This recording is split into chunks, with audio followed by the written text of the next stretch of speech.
Hi everyone, I am Saumya from stock से। चलो बिना किसी देरी से स्टार्ट करते हैं आज का पहला न्यूज। सेबी ने फॉरेन इन्वेस्टर के लिए एयूएम थ्रेशोल्ड 500 बिलियन रुपीस तक बढ़ाने का अप्रूवल दिया है। साथ ही सेबी ऑफिशियल्स के कॉन्फ्लिक्ट ऑफ इंटरेस्ट और डिस्क्लोजर रूल्स को रिव्यू करने के लिए एक एक्सटर्नल कमेटी का गठन भी किया है। मार्केट इंफ्रास्ट्रक्चर इंस्टीट्यूशन के लिए पब्लिक इंटरेस्ट डायरेक्टर और केएमपीज को अपॉइंट करने की प्रोविजन भी अप्रूवल किया गया है। मर्चेंट बैंकर्स को अपना दूसरा बिजनेस अलग लीगल एंटिटी के रूप में चलाने वाले अमेंडमेंट का इम्प्लीमेंटेशन फिलहाल डिफर कर दिया गया है। सेबी के ये सारे गाइडलाइंस मार्केट ट्रांसपेरेंसी और ट्रस्ट बिल्ड करने के लिए है। इसी के साथ अगर हम नेक्स्ट न्यूज के बारे में बात करें तो M&M ने कहा है कि वो हमेशा नया स्ट्रेटेजिक ग्रोथ अपॉर्चुनिटीज इवेल्युएट करता है। कंपनी ने क्लैरिफाई किया है कि अभी भी ऐसे मटेरियल इवेंट नहीं है जो डिस्क्लोज करना बहुत जरूरी हो।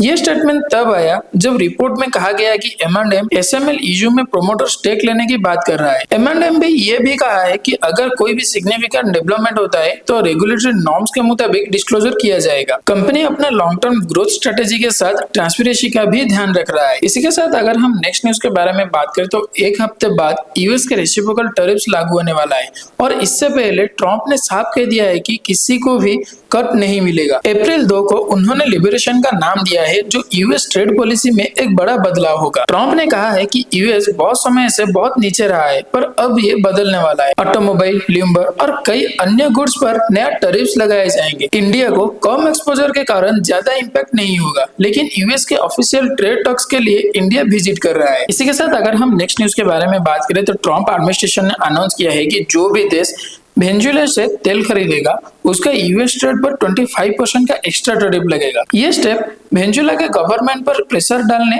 और उसका ऑयल एक्सपोर्ट को रोकने के लिए उठाया गया है। यूएस इस पॉलिसी के जरिए उन देशों को अकाउंटेबिलिटी बनाना चाहता है जो वेनेजुएला को सपोर्ट कर रहे थे। ये डिसीजन ग्लोबल ट्रेड रेगुलेशन पर बड़ा इम्पैक्ट डाल सकता है, खासकर उन नेशन पर जो वेनेजुएला से ऑयल पर डिपेंडेंट थे। ये मूव यूएस के ब्रॉडर इकोनॉमी और फॉरेन पॉलिसी स्ट्रेटेजी का एक बहुत बड़ा हिस्सा है। इसी के साथ अगर हम नेक्स्ट न्यूज के बारे में बात करें तो सेबी ने फॉरेन पोर्टफोलियो इन्वेस्टर के लिए डिस्क्लोजर नॉर्म्स को रिलैक्स कर दिया है, जिससे शॉर्ट टर्म में इंडियन इक्विटीज में वोलेटिलिटी बढ़ाने के बहुत ज्यादा चांसेस है। मार्च 24 को सेबी ने granular beneficial ownership disclosure threshold 25,000 crore से बढ़ाकर 50,000 करोड़ कर दिया है। इससे पार्टिसिपेटरी नोट इश्यूएंस में तेजी आने और ऑफशोर कैपिटल पर फ्लो बढ़ाने की बहुत ज्यादा उम्मीद है। एक्सपर्ट का कहना यह है कि यह फॉरेन इन्वेस्टमेंट के लिए बहुत बेनिफिशियल होगा, लेकिन स्पेकुलेटिव ट्रेडिंग का चांसेस भी बहुत ज्यादा बढ़ सकता है।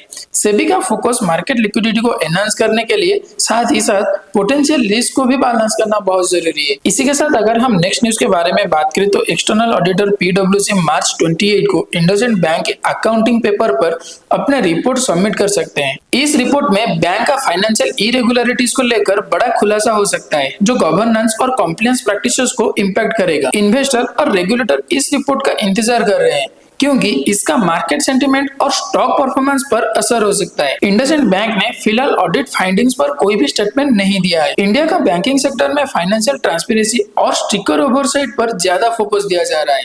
इसी के साथ अगर हम नेक्स्ट न्यूज के बारे में बात करें तो ट्रंप ने ट्रेड वॉर पॉलिसी के बड़ा इम्पैक्ट यूएस पोर्ट पर दिख सकता है क्योंकि चाइना बिल्ड शिप पर $1 मिलियन तक का पेनल्टीज लगा सकता है। इस पॉलिसी से ग्लोबल ट्रेड डिस्प्यूट हो सकता है जिससे शिपिंग कॉस्ट और सप्लाई चेन बढ़ सकता है। यूएस का फोकस अपने इकोनॉमी को चाइनीज बिल्ड वेसल से दूर रखने पर है, लेकिन एक्सपर्ट्स इसे मेजर ट्रेड डिलेज और राइजिंग फ्राइट प्राइसेस का कारण मान रहे हैं। चाइना भी इसका जवाब दे चुका है जो ट्रेड टेंशन और भी ज्यादा बढ़ा सकता है। ग्लोबल शिपिंग इंडस्ट्री इस पॉलिसी के इकोनॉमिक फॉलवोल्ड को क्लोजली मॉनिटर कर रहे हैं। इसी के साथ अगर हम नेक्स्ट न्यूज के बारे में बात करें तो इंडिया यूएस से इंपोर्ट पर टैरिफ्स कट करने का तैयारी में है, जिसमें 23 बिलियन रुपीस की गुड्स शामिल होंगे।